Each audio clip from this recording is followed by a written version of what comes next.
Hello friends, எல்லாருக்கும் வணக்கம். தளபதியோட தி கோட் படத்தோட ஸ்டோரி இதுதான் அப்படிங்கிற ஒரு நியூஸ் பார்த்தீங்கன்னா சோஷியல் மீடியாவில் பயங்கரமாக போயிட்டுருக்கு. ஸோ அதை பற்றி தான் இந்த ஒரு வீடியோவில் பார்க்க போகிறோம். அதுக்கு முன்னாடி நம்ம சேனலை இன்னும் சப்ஸ்கிரைப் பண்ணலாம், சப்ஸ்கிரைப் பண்ணிக்கிங்க. வாங்க வீடியோக்குள்ளே போகலாம்.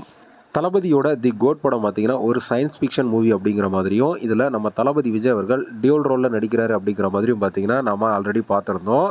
ஆனால் இப்போ வந்திருக்கிற தகவல் படி பார்த்தீங்கன்னா நம்ம தளபதி விஜய் அவர்கள் இந்த படத்தில் டியூல் ரோலில் நடிக்கலை. ஆனால் டைம் ட்ராவல் மூலமாக வெவ்வேறு டைம் லைனில் ட்ராவல் பண்ணுற மாதிரியான ஒரு ஸ்டோரி தான் அப்படிங்கிற மாதிரி சொல்லப்படுது. அதாவது ஃபாஸ்ட்டில் போய் பார்க்குற மாதிரியும் அப்புறம் ஃபியூச்சரில் போயிட்டு வர்றதுனால ரெண்டு டிஃப்ரெண்ட்டான டைம் லைனில் தான் இந்த படம் இருக்க போகுது அப்படிங்கிற மாதிரி சொல்லப்படுது.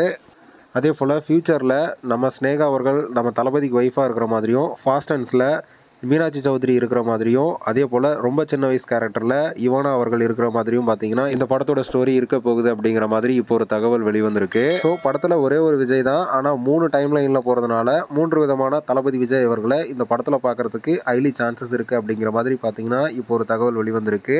இந்த ஒரு ஸ்டோரி மட்டும் கண்டிப்பாக உண்மையாக இருந்துச்சுன்னா படம் வேறு லெவலில் இருக்கும் அப்படிங்கிறதுல எந்த ஒரு மாற்று கருத்தும் இல்லை.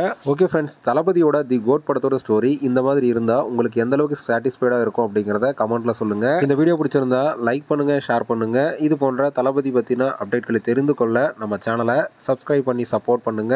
அடுத்த ஒரு வீடியோவில் பார்க்கலாம்.